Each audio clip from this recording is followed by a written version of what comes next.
disappointed with this particular action and move on to another action. So in this case, if that chain continues, it is always choosing the actions with the highest initial values, which is 5. That is an optimal action according to the agent. So, and that graph here is showing the percentage of optimal action taken with respect to the steps. So initially it is choosing all optimistic actions. That is my guess, and that's why there is a spike in the number of percentage of optimal actions taken. Optimistic and optimal. What is the big difference? Yeah, optimal action is the action which gives you the highest reward. Yeah, so in the graph, y-axis is percentage of optimal. Optimal action. Optimal That action. is the part why I'm not sure about my guess. Anyone has a different opinion?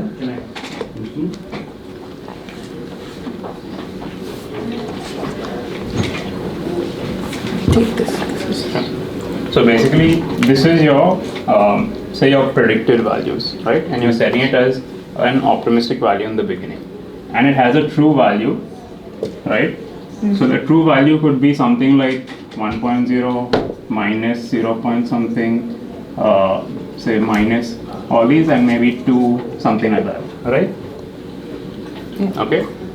And you're sampling from a distribution using these values, the true values, so this is the true value, as your mean for your reward. So when you do get reward, you're going to use this as your mean and 1 as your standard deviation to get the reward, right?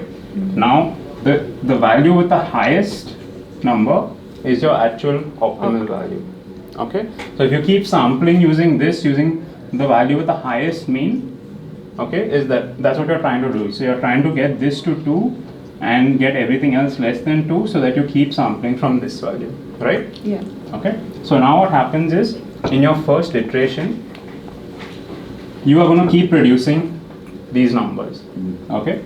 And the first time you do this, you will update one by one each of these values. Why? Because first it will see this is 5, it's disappointed with this, it will come down to something, say more than that, say it's 4.5, right? This it's minus 0.8, so it will come down even more, say it's 4, okay? This could be something like that. This was the highest value, so it will become say 4.7, right? Okay, now over 2000 experiments, okay, this number will probably be highest, okay? Not all the time, because you're still sampling from a distribution, so it's not every time that you'll get 2 as your reward. It's possible that you could get 1, it's possible that you could get minus as well, right? And that's why after one update of everyone, the optimal value for most of the 2000 experiments will have the highest predicted value at that time. But that explains why it is performing better than the other one, right? But why is this peak there initially? So the peak is there because, say, suppose you had 10 values here, right? Okay. This peak is now on the 11th sample. Okay. Because this one will get reduced, this one will get reduced all the way till here. Okay. So even after this was the best value, it went to 4.7. Okay. These still have 5, right? So it will still pick from this up to the 10th time step. Okay. At the 11th time step, this will have the highest probability to be your highest predicted value.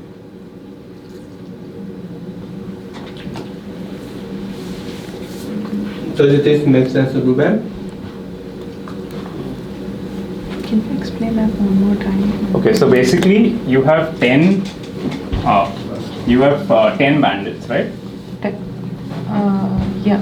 Okay. No. 10 arms basically. 10 arms. Right? Yeah. And 2000 experiments. Yeah. Okay.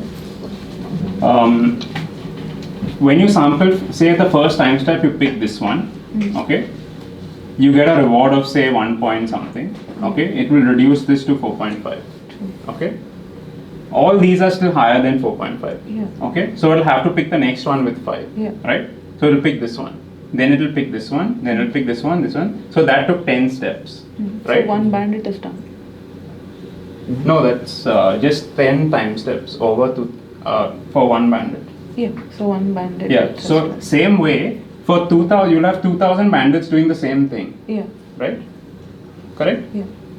Now, for the 11th time step, okay, the probability of choosing the optimal action is now going to be high because its mean value was higher than everything else. It's not necessary for every single bandit from the 2000, but the probability is high because it has the highest mean, right?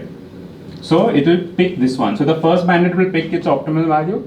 Let's say the second bandit had something like this, and maybe the first one was the highest mean. Okay. So it will pick that, right? And it's still picking the optimal value. Okay. Yeah. But then this estimate will go down again. So after this, say because it was 2, it will go down again to say 4.6. Let's say 4.4, right? So now it's less than this. So the 12th time step may not be the same, and that's why you have a spike. Okay.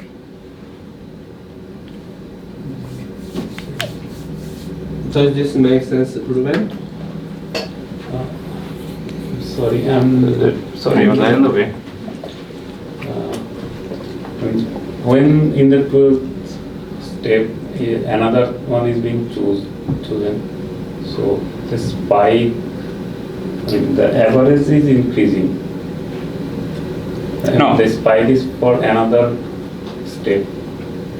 Okay, let me do it in a very simple example. Okay, suppose you have just 3 arms and 2 bandits, right? Okay. See, this is your true value. Say this was 1.0, this is 2.0, and this is 3.0. Okay, all positive. This is your true means. True value is coming from initially. You're initially sampling from a distribution to set the true value. Suppose this is a given that you have this is your true value, right? And then you have a predicted value for bandit 1. Okay, your predicted value, you are setting it as optimistic value. So you're setting it as 5 for each one, right? And bandit 2, again you're setting as 5. And this will have, say, different true values. So for bandit 2, you have, say, 3, 2 and 1. Right? There are 2 different bandits running parallelly. So when you do your first get reward, it's going to sample from a distribution from here with a mean as 1. So say you get 1.1 as your first reward. Say this is 1.9 and this is 3.2. Okay? Yeah. And say this is 3.3, this is 1.0, and this is say 1.5. Okay, these are your rewards at time step 1. Okay, so now when you update your value, right, this is going to reduce.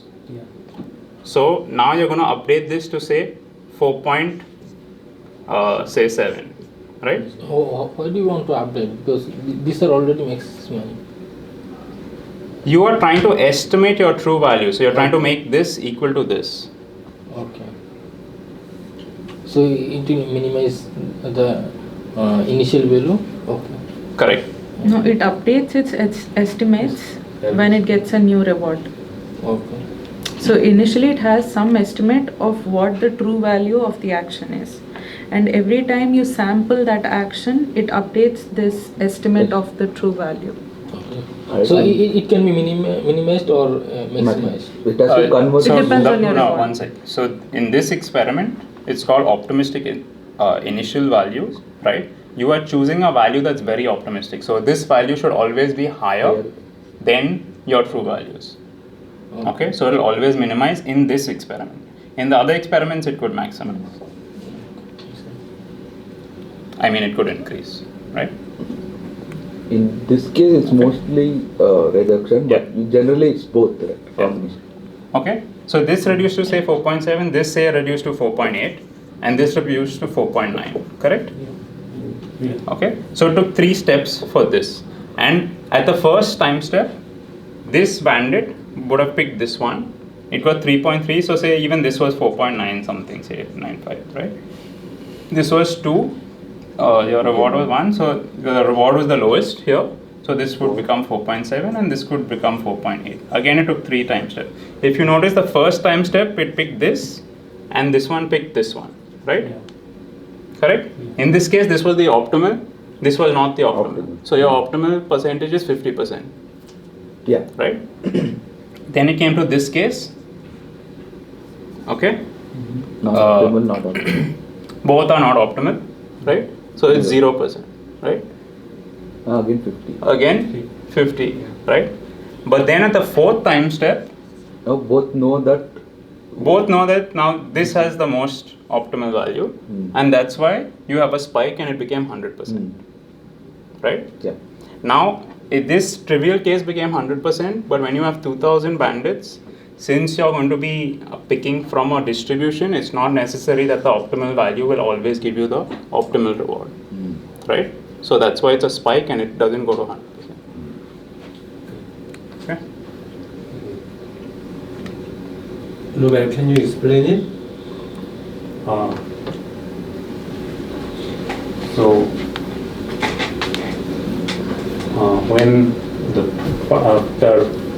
first iteration of all the arms, when it finds the value, I mean updates the value after every iteration, and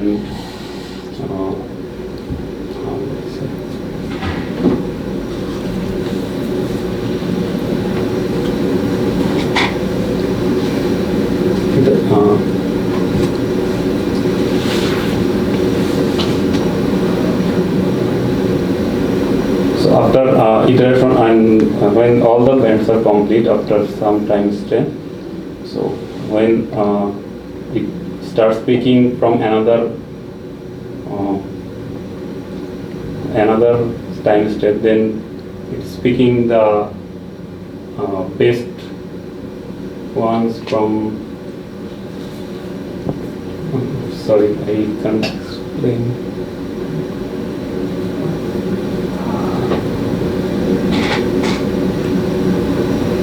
Sorry, I can't explain. So, can you clarify? You can't explain why you don't know.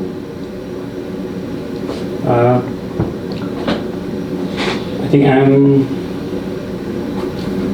confused in the last step when the after completing all the beds, when I mean you're saying that both knows this part is optimal. I think. Okay, so it doesn't know because it's still a predicted value that's not very accurate, but You choose that. from the initial values, this has reduced the least, right? Oh, I So it has the highest value, Yeah. right? So your optimal value here has the highest value, and here also it has the highest value, right? Yeah. Okay, and then the next step, this will reduce further, right? Yeah. So at time step 4, this will have your highest predicted value, okay? For one bending. Not necessarily, it could be for most of the bandits out of your 2000. In this case, there are just 2 bandits, right? So in this case, this particular case, both became higher at time step 4, okay? And then at time step 5, this will reduce even further. Say it becomes 4.75, right? Yeah. And this became, say, again 4.6, right? So then at that 5th time step, these 2 are no longer higher. Yeah. And that's why there was a spike with the optimal values. At 4 it was high, at 5 it is low. Optimal values are falling down in further steps. Right. Okay. Yeah, that no. I mean, if Initially, for some arms it was maximum value, so the average reward was high, but after that those values were being deducted after running few more steps, so the rewards are coming down. Okay. How many? So each. I have a question. Sure. How many machines are there? So in your chart, 2000 bandits. 2,000 machine. Yeah, 2000 bandits. How many arms each machine has? 10. So 10 arms, 2,000 machines. Yeah. And Ruben, when do you think the no spike will happen. In what number of steps the spike will happen? The spike will be at least after 10 steps. Okay. Okay, very good. So I think Aishwarya, do you got the idea? Yeah. Okay, and let's continue. So there was one more problem. So, Rubel, can you explain the figure 1.1 in chapter 1? Why exploratory move does not result in updating or learning to Aishwarya? Yes, so last week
so in this case, this was greedy move, and this was greedy move. So it was updating all the values.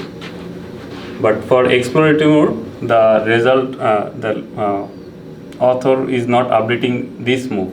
But as we are discussing, Sanathan and we all, that They're not this move, updating the estimates, right? yeah, I mean value, V of state value, Estimated value. yeah, estimated value. So this is not being updated, but this move and these further moves all are actually generated from this exploratory move, right? So I was thinking that why this is not updating, because there could be better values here in this path also. So, but actually only this step is not being updated, but further all the branches generated from this path, those are also part of this exploratory move. So those are being updated. So in that way, actually, kind of this exploratory move is also being values are being propagated to other position. I discussed this with Rubel, but even we weren't able to come to a conclusion of what is the advantage of not updating it for an exploratory move. Sadek, do you have an idea? No. So, I mean, generally, if you think about it, you are not sure if the exploratory move is really going to improve your reward or not. So you But don't want that's to. why you're exploring, right? So I think you Actually, guys are update. lacking a component. So I think this will make you slightly clear. So what do I mean by learning It's or updating? improving your estimates of the true value of an action. True value of action? Is it this value of action? No, State. it's value of a state. Value of state. Yeah. So what is the value of state? It is the expected future rewards. Expected future reward, right?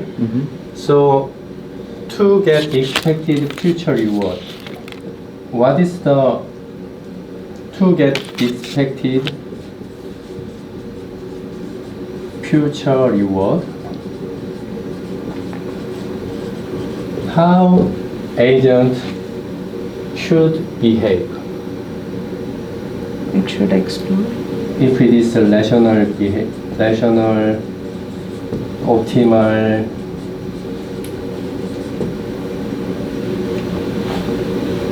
agent, if you are optimal agent, how will you move? I will move in the direction With the highest. right now in my particular estimate of the state. I Let's will say move in the you direction. have a state here, Okay. and you have three future state you can choose. So there can be three actions. Let's say value of this state is 0.1. Value of this state is 0.9. Value of this state is 0.2. Which state will you go? It's the second state. You go to second state. So if you, when you make a decision, you are supposed to make an optimal decision. So that's how you get the expected future reward. So the function you are doing is So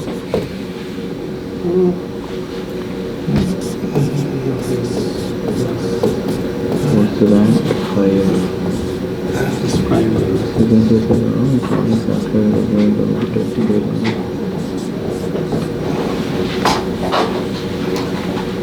right? Okay. So let's say this is updating your value function. So the main idea is, let's say if the value is 0.9, it means if you are doing optimal or greedy action, you will get 0.9 value. But you took a random action. So in the sense, one you get here should not affect this, because You are not choosing the optimal. yeah, you are not choosing optimal option. So the expected future reward is Should still be the same because you haven't actually chosen the optimal. yes. So you want to, so if you have three options right now, so obviously the 0.9 is the one giving the highest reward for the next step. But you want to see if there is any other path that will give you the similar reward. So you need to keep this in mind and go down that path. I Right? So that's why you are not actually learning from the. No, before we get to your question, these are estimates of So the rewards the next state will give. yeah. So you're not sure. There is a uncertainty associated with them. So when you calculating V of this state, right? You want to calculate expected future reward of this state. Yeah. So in that case, which action should we choose? According to the estimates you have, you choose the action state with the highest estimate. So yeah, so the expected future reward is based on the assumption that you will choose this path, right? So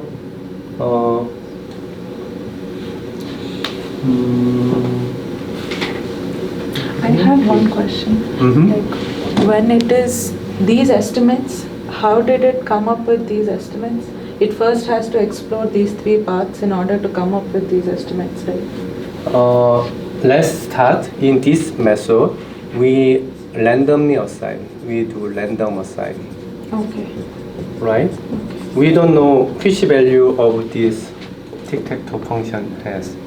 So we just randomly assign. Okay. And we want to update, improve our estimation. Okay. Okay? So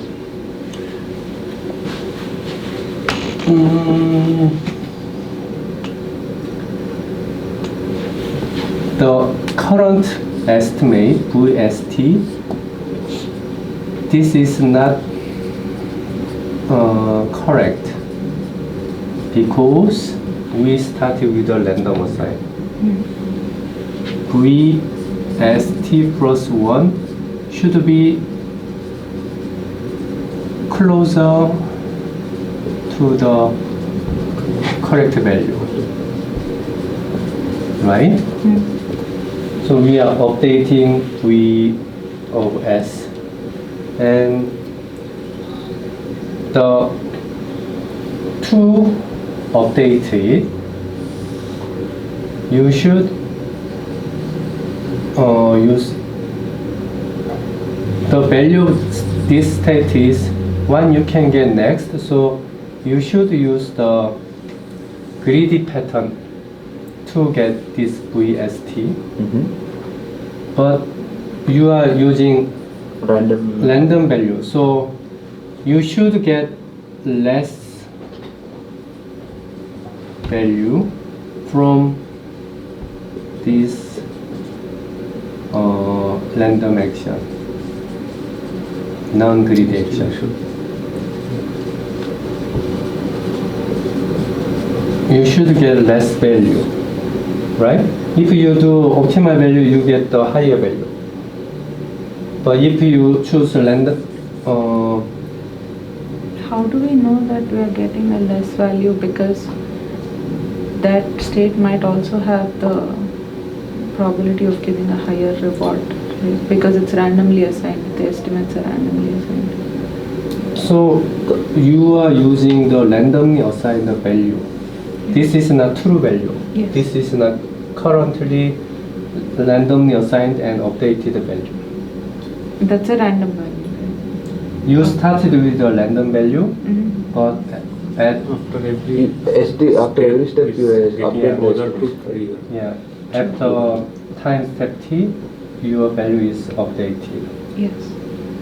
So this is now getting closer to the true value. So let's say if you choose this grid action, you will get a high value. If you choose this action, you will get a low value. And updating this means that if you get low value, then you should lower your estimate. If you get higher value, you should increase the estimate. And you got low value because you choose non-greedy action. But you do not want lower your estimate of this value because this is not what you usually do. This is not what is expected future reward. Expected future reward is when you go this route. Do I make sense? Yes. Okay. Aishwarya, please explain in your words in next segment, okay? Of how you understand this problem. Okay, so if you read this paragraph, I think it should make sense. It's on page 7. Okay. Yeah. Share The those paragraphs. books page 9 and And let's start.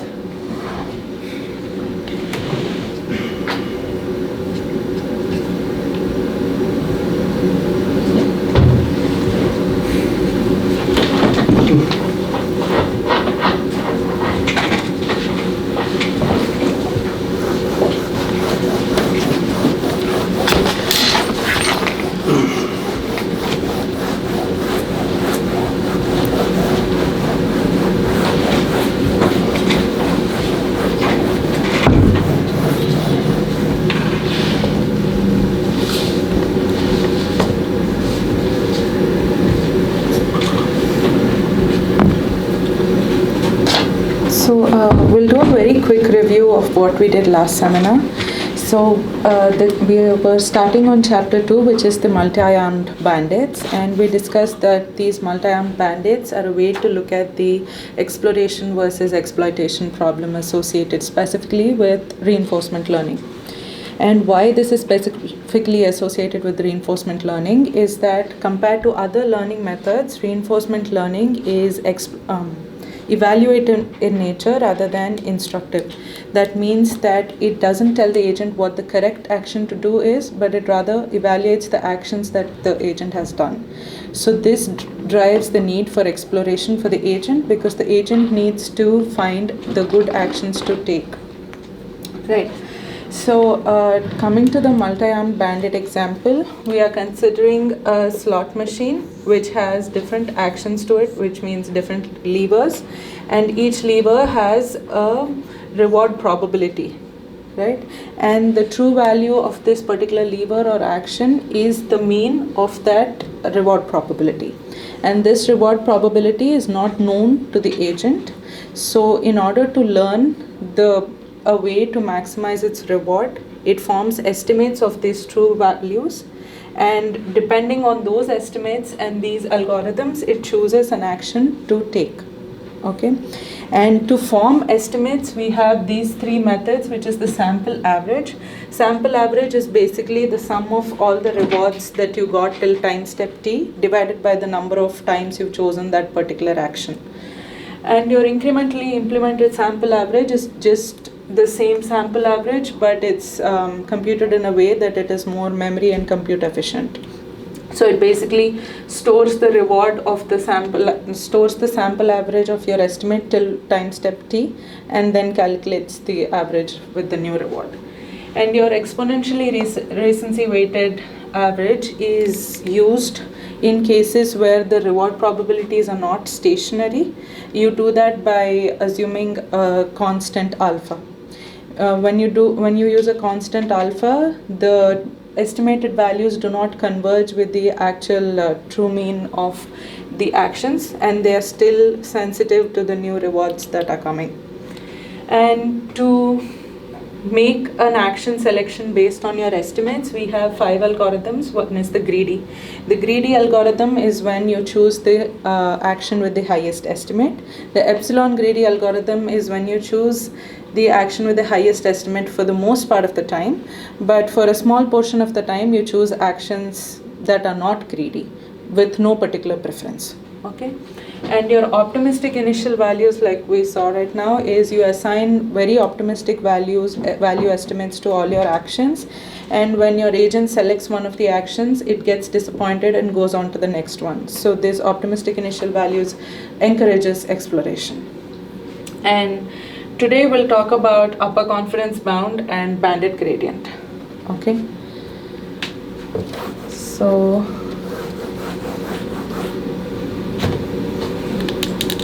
in epsilon greedy, suppose you have some estimates. For most part of the time you're going to choose the greedy option, and for some part of the time you're going to choose either of these, right? In upper confidence bound, what it says is you're choosing either of the non-greedy options with no particular preference, right? Whereas in upper confidence bound, you say, doesn't it make more sense to choose a non-greedy option which has the most potential to give you the better reward? Okay, so to do that, if you remember, we discussed that each estimate is associated with some uncertainty to it, right? So if I make an estimate of the value of an action, there is some uncertainty associated with it. In upper confidence bound algorithm, we are going to choose an action with an estimate which has the highest uncertainty. Okay, to give you an example, suppose this is my estimated value. I have different estimated values, okay? And I'm going to give you the confidence bounds for these.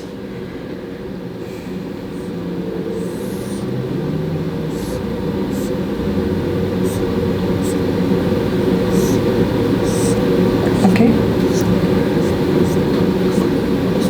Suppose these are my confidence bounds.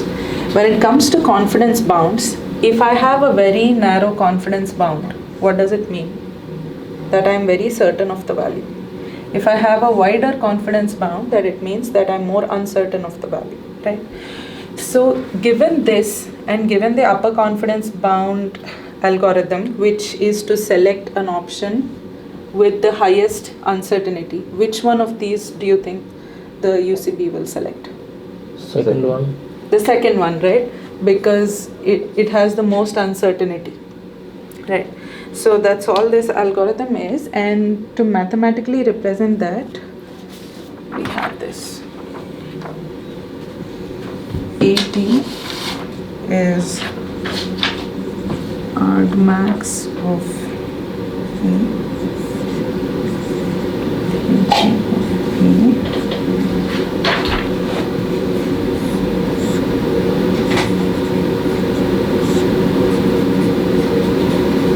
yeah. So to understand this square root term is your uncertainty, and this is your estimate. So it's just representing this part. This equation is representing this part, and it is asking you to select an action for which this part is highest. Okay. Now think of what will happen when your NT of A tends to infinity.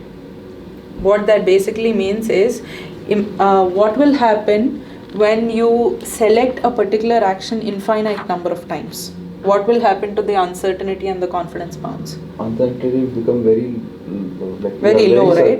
Become When you choose a particular action many number of times, you are more certain of its value. So your uncertainty is going to decrease, right? Now what will happen when NT of A tends to 0? When you've not tried that action at all. then it's infinite. You Right? don't know. So when this is 0, since this is a division, this value is going to become infinity, right? That means this will tend to infinity. So it's going to select that action the most, right? That is your upper confidence bound.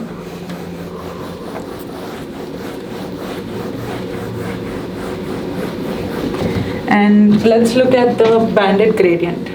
In banded gradient, so till now in learning, we've decided that there are two parts to it. One is making the estimates and selecting actions based on your estimates.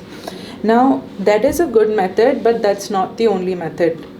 So what this algorithm does is, it learns a numerical preference of the actions. Till now we've been estimate. Can you explain why there is a spike in the figure 2.4? I'm not sure. I've thought about it today, but I'm not sure. I need to. So, Rubel, can you think about why there is a spike in here? 2.4. Any shadow?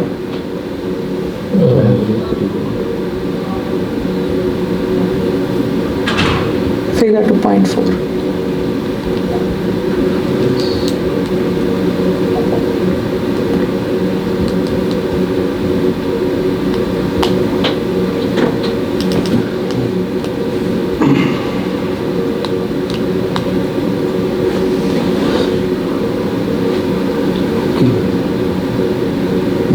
I think the spike happens for the same reason.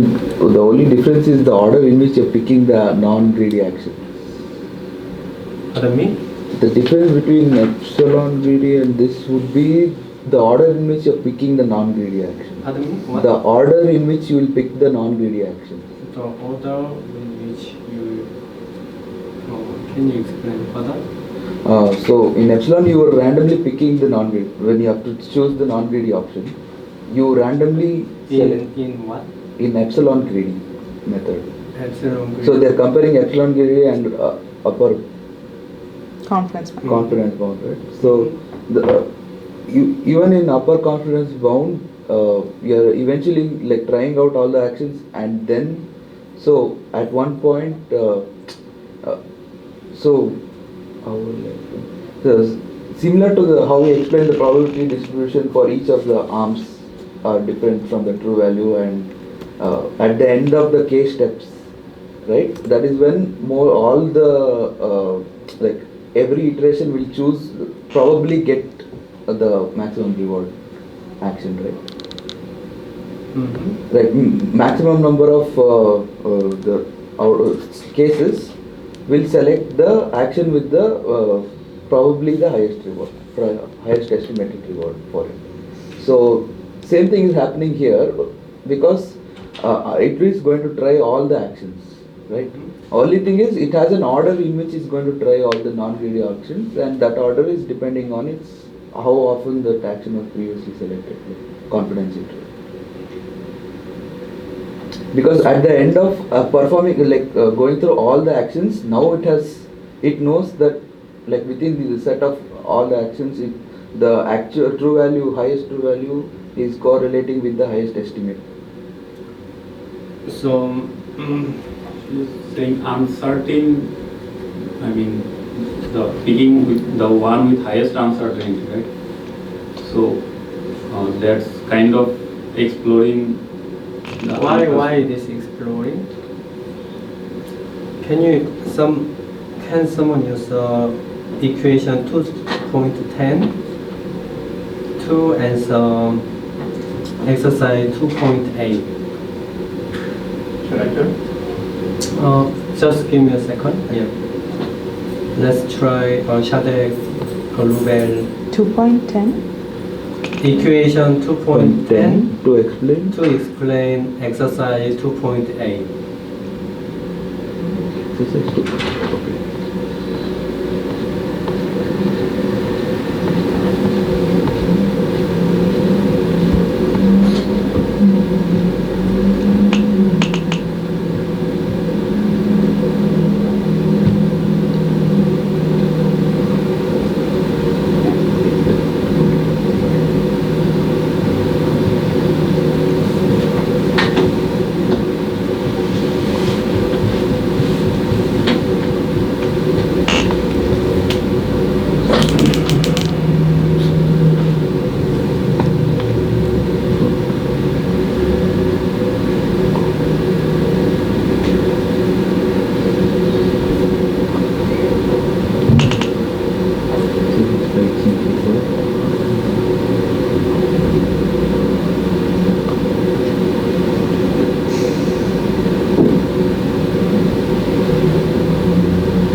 It says C controls the degree of exploration.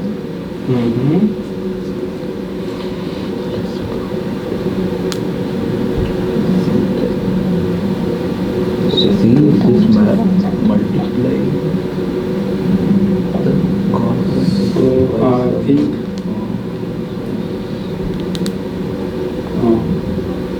for the square root term at the beginning for all the actions, I mean, it will have zero values. I mean, What is the zero value? The Zero is number of actions. Number of times that action has been picked. At the beginning, it will All that be action. zero. If that action has not been picked ever, so it will be zero. So with some, it will go to infinity. I mean, very large value. So it will take that action. So after that, that action will have little less value than the other actions that have not been picked yet. So it will take another action. So in the similar way for optimistic initial values, this is also exploring all the arms, all the actions. So you're that's saying why that for first for, 10 steps, yeah, first case. all the ten actions steps. are different. Yeah, it will always choose the one with the highest uncertainty, right? So Actually, if by you highest have uncertainty, that is actually for initial state that has not been picked yeah, yet. so all of them are uncertain. Right? So you're saying that So- for first 10 steps, all actions are different. Yeah, all 10 actions it's going Yeah, to pick one it by one by one. one by one. The So after Based on the- 11th steps, it's basically a duplication of others, first 10. So I mean repetition will happen at 11th step. Yeah, yeah. Not I mean, not repetition. You're again now going to choose a. You're done with all, explored all the actions, and now you're going to choose the choose one the that has the highest. highest Q value, because now your uncertainty term will be the same for all All of of them, them. because your time step will be 11. So log of 11 divided by n of t of a is 1 for all the actions. Yeah. So that second value is going to be the same for all 10 actions. Because there's one. So then it will just be the Q value. Yeah. So, can anyone explain why the reward decrease in the next step?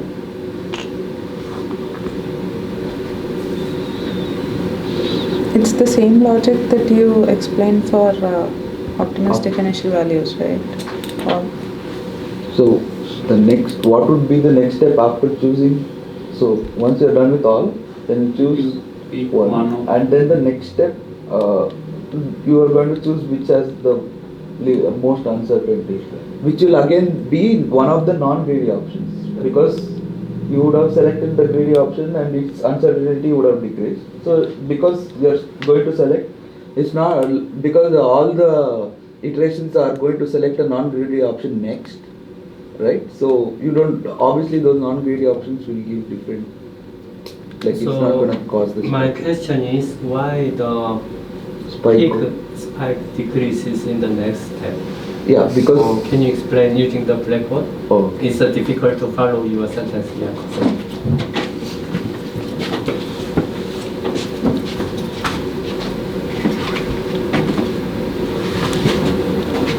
so suppose there are two arms,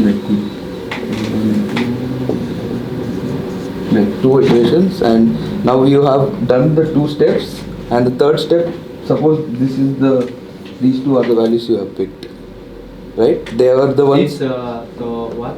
These two are the actions that you have picked at the third step. At the third step, So this is the peak. this is the Peak. Mhm. So you have tried all the actions. So once you have tried all the actions, the next step is going to be picking the peak. Mhm. The next step is going to pick the best reward for both of these cases. So there's a peak, Mhm. and once the peak has occurred, this one's uncertainty goes down, this one's uncertainty goes down, Mhm. right? Now these non-optimal actions are having higher uncertainty. So for the next step again, you're going to pick these non-optimal actions, right? Okay. So that is why the peak reduces, because the non-optimal actions are going to be picked, and that is depending on their uncertainty. Mhm. So if you have many more actions, you'll pick the most uncertain action Mhm. in that subgroup. Okay. Aishwarya, does this make sense? Yes. Okay, let's go.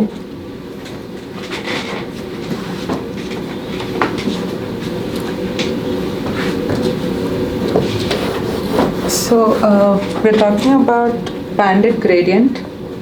In bandit gradient, the agent learns a numerical preference for each of the actions, and the numerical preference is represented by HT of A. And after it has learnt this numerical preference, it will select an action. The probability of selecting that particular action is given by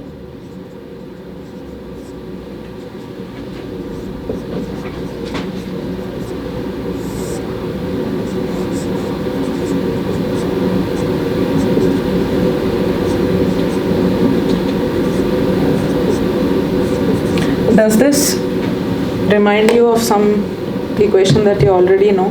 Softmax. Softmax, right? So why we're using softmax is to make sure that all the probabilities are within the range of 0 to 1 and all the probabilities add up to 1. Okay, so this is the numerical preference, and once the agent learns this numerical preference, it's the probability of selecting that particular action is going to be given by this softmax function. And this numerical preference does not have any interpretation in terms of reward. That basically means that suppose you have a numerical preference of 1 for an action with a reward of 10. But if you have a reward of 11, it does not mean, and this one, another action can have, just give me 1 second. I can have 1000 here, okay? And it still does not make for the same 10, if I represent the preference as 1000, it still does not make a difference, because this preference matters only in relation to the preference values of other actions. Okay, so if some other action A2, I'm just trying to make this clear for you, just 1 second. A1, A2, A3 has preferences of 1, 2, 3. Okay. If I make this 1000, 2000 or 3000, it does not mean that the reward for A1 has increased. Okay, this value is only in relation to how large it is in With comparison respect to to the other numerical preferences. Any questions there? Is that what the RT minus RT bar does in the formula? No, no, It's wait, a- I'll get to that part. I haven't. So once it has formed these numerical preferences and it has picked an action according to this probability, these numerical preferences are going to be updated. Okay, and they are going to be updated with these equations. HT plus 1 of AT equals HT of AT plus alpha into RT minus RT bar 1 minus 5t. And this is for the action that has been chosen at this time step. And for the actions that have not been chosen for that particular time step, the numerical preference is going to be updated this way.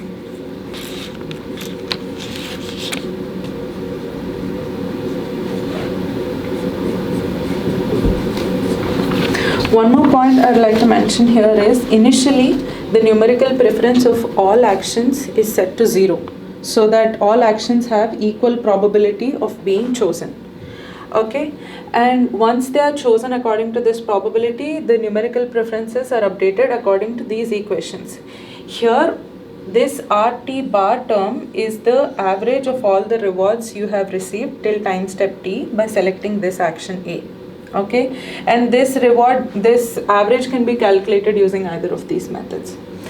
Now, when we are testing this algorithm on the test bed, we are selecting the rewards so that their mean is 4 instead of 0. That is because when you have this term as 0, when you have the mean term as 0, this algorithm is performance is going to degrade when you don't have a baseline. But if you but just by updating it to a 4, this preference does not have any effect because this RT term is going to immediately update to that mean. How do I explain it better?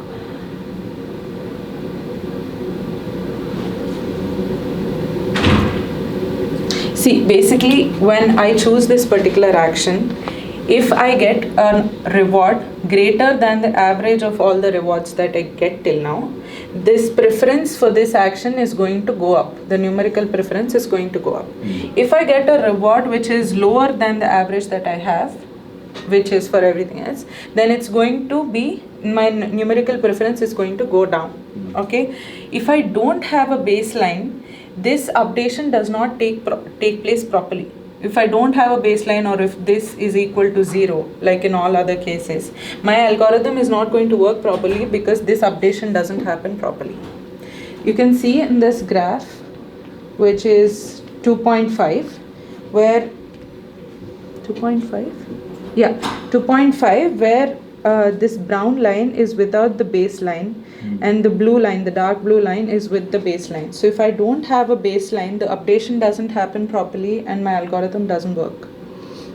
What is the baseline? Baseline is the average of all the rewards I get from that action by choosing that action till time step t. So how we can calculate without baseline? Without baseline is basically considering this as 0. Okay. So those are the topics covered in chapter 2.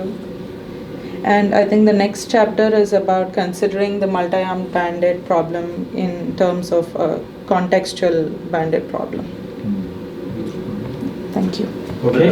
I just want to add over here is the reason why you add the baseline is basically RT minus RT bar gives you the advantage, which is a value that is basically how much better it is compared to all the other states, Other rewards. right? So suppose you have two actions, both have positive rewards, right? But you're not using the advantage, right? Yeah. So the suboptimal action, because it has a positive reward, it will what do you say? It has more It probability will to be increase the chosen. probability instead of reducing the Yeah, okay. Thank you for that. Okay, so in 10 minutes. Thank you, HDI. You can use this is darker. Okay.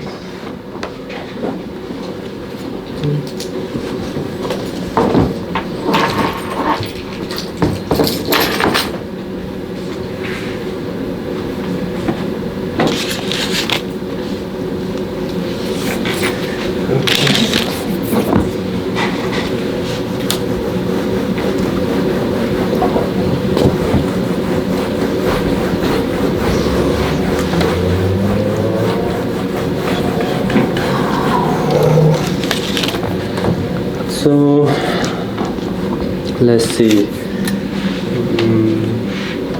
I'll try to go into the brief introduction and go to hit the every exercise we see in the chapter 3.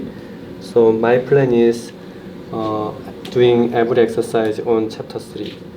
So the reinforced learning algorithm. So far we used the multi-arm bandit or things like that. So what was it called? The stateless, or you have a term? Non-contextual. Non-contextual. Non-contextual. So we are doing now contextual. So it means we have a state. So in multi-arm bandit, we do not have the state. Every action was does not have a memory, but here we have an agent and environment. And environment has a state. So when the agent does the action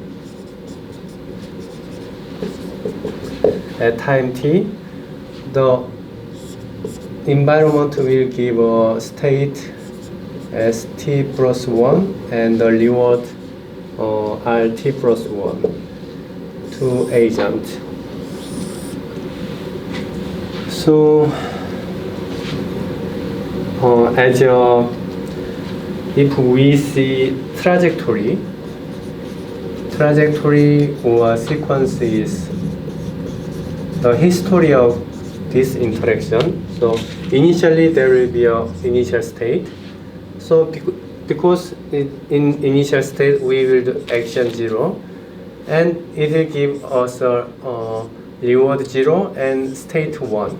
So in state 1, agent will do another action, and it will give us another reward and state 2, and so on. So this Reward. Yeah, reward is given in the next state. Next step. S0 where? R0 should be R1. S0, A0. R1. Okay, this one is R1. R2. Then R2. Okay, so in finite MDP, we assume this sequence is finite, and let's see.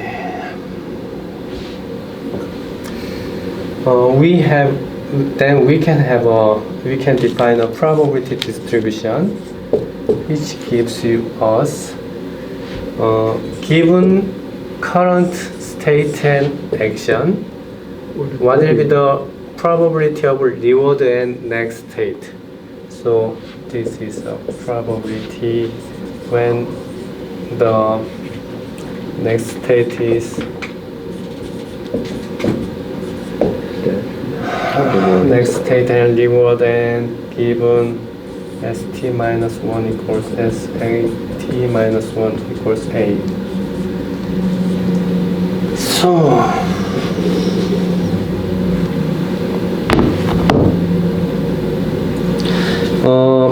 there is one important property called Markov property. Markov property means that all the information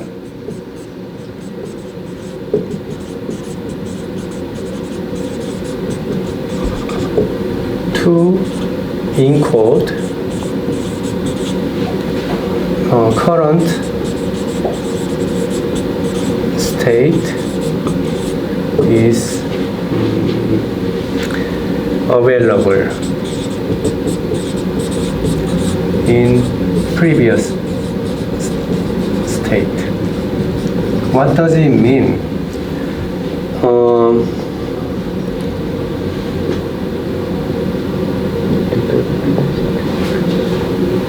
It's deterministic in the sense that No, it does not mean it is deterministic.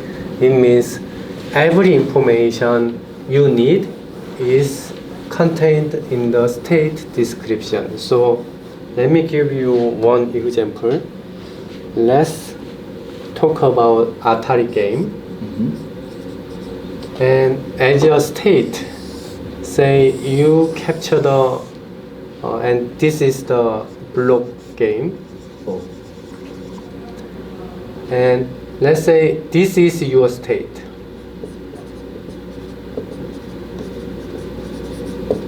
Current state as a screenshot.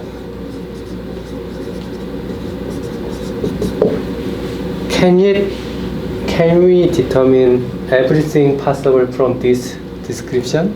No. Why? We don't know the values of the trajectory of the ball. Yeah, so this ball can be go this way, this way, this way, this way. So you need more information. Let's say if you have two screenshots, or you might have a S1, S2, and P SO minus S2 or whatever, or S1, S2. Now this contains all the information to include the game state. So it means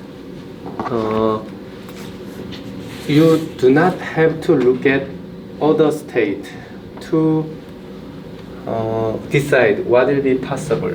So this Markov property is actually very rare in real life, because what you have done when you are year 3 might affect your current grade. Okay, so to determine your grade, you think, okay, I worked very hard this semester.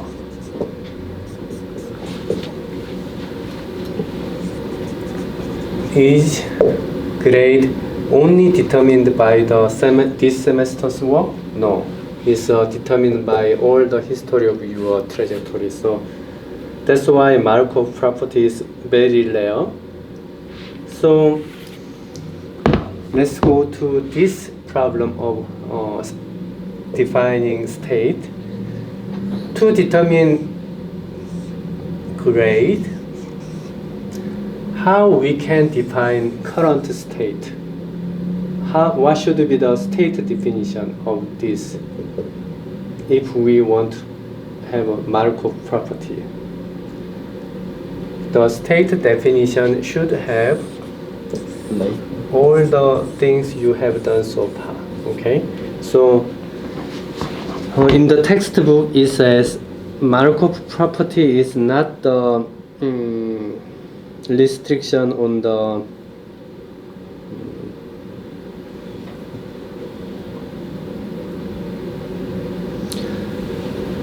there is a comment in page 49. The Markov property is best viewed as a restriction not on the decision process but on the state. What does it mean is how to select this. Markov property means the state contain all the information to make a decision.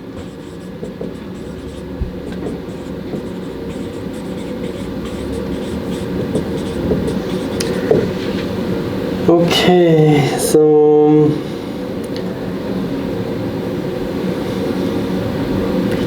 let's go to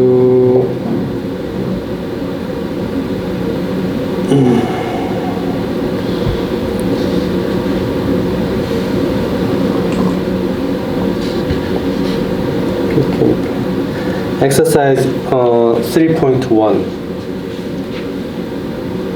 Okay, time is up. So devise 3 example tasks that identify for each state and make 3 examples different from as the framework. So as an exercise, let's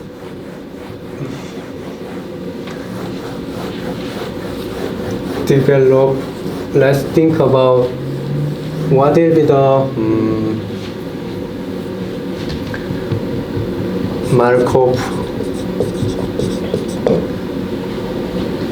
example of Markov decision process.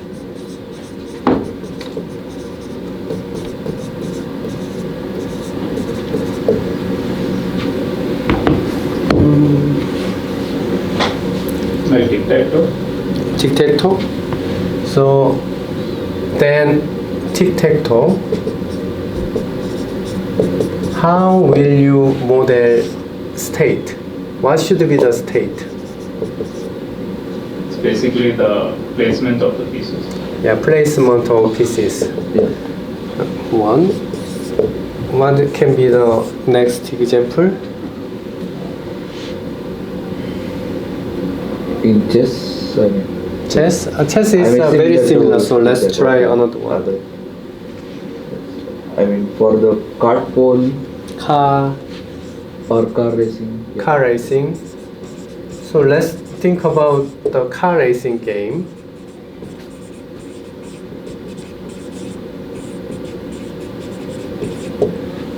To decide, let's say, do you guys remember car racing game in the world model?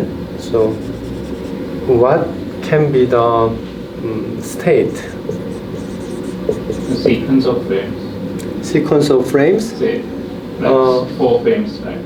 4 frames. So frame is very similar to the screenshot here. So you said 4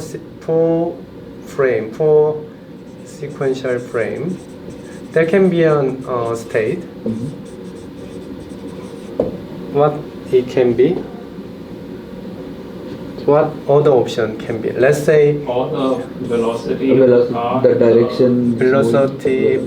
Oh, it's direction. Yeah, includes the direction, but let's say speed and direction And of position. car, position, And the track, say the curve of Like the Track. track.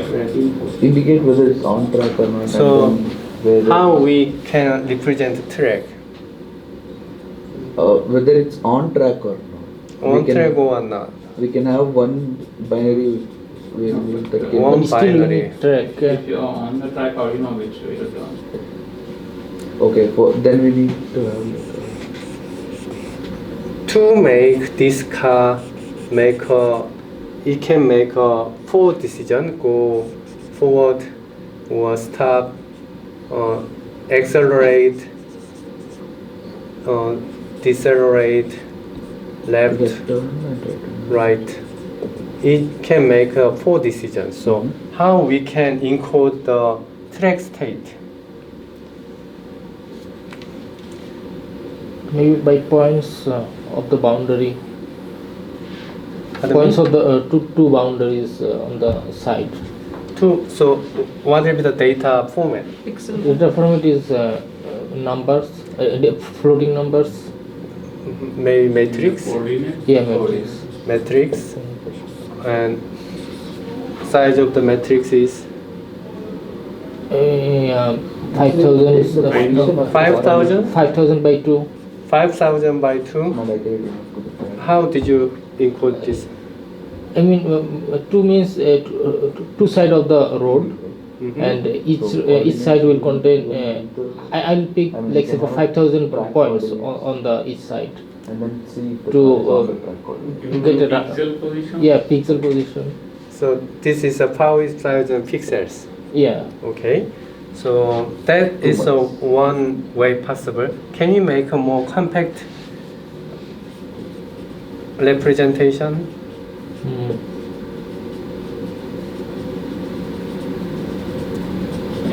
To take the VAE, it's basically a vector of 64. You can take a VA representation. That's one possibility. But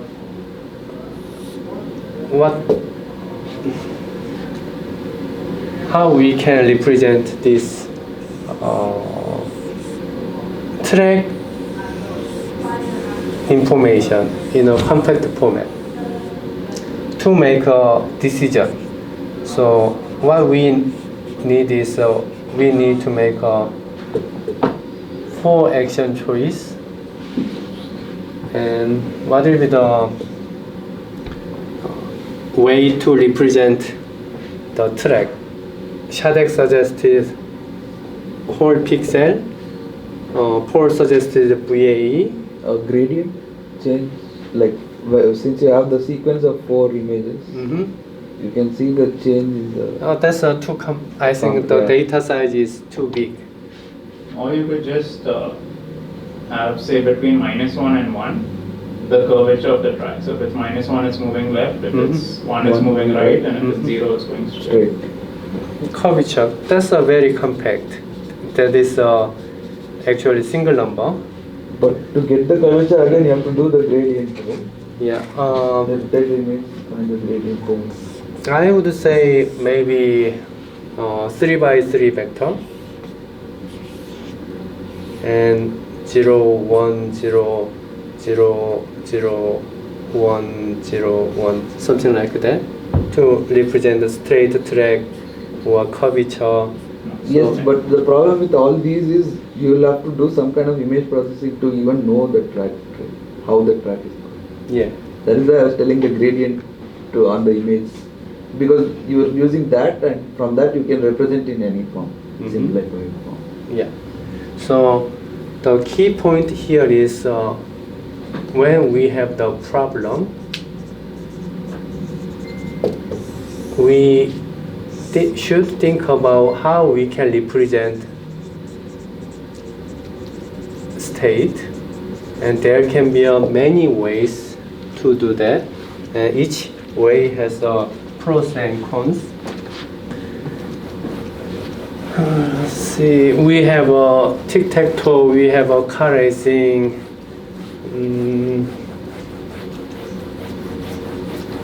The card pole will be the Car pole? card pole. Yeah. Right? Because you have the direction. So let's do car pole example. For those who are not sure what is a car pole is a game you can go either left or right, and there is a pole. So the objective is not to make this pole falling off. So what should be the state? So the velocity of the cart and the pole. Pardon me? Angle of the Angle of the pole.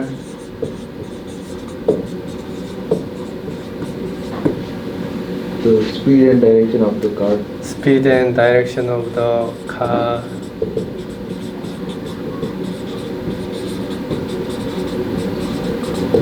and the speed of the pole, whether it's falling. Speed of pole.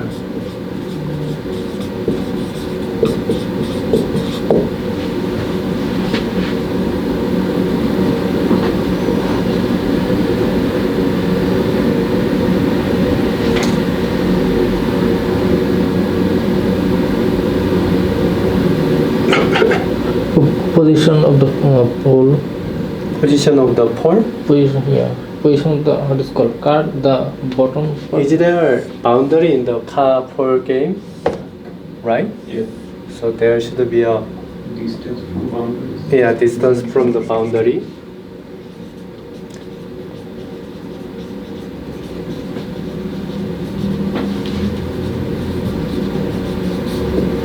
Okay, I think this is the way to manually encode the state. What if we might be able to just use the video frame? So because it has a speed, we will need 2 to 4 frame as a state and make the decision.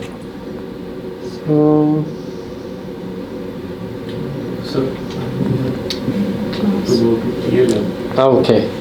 Okay. Let's continue our exercise next week.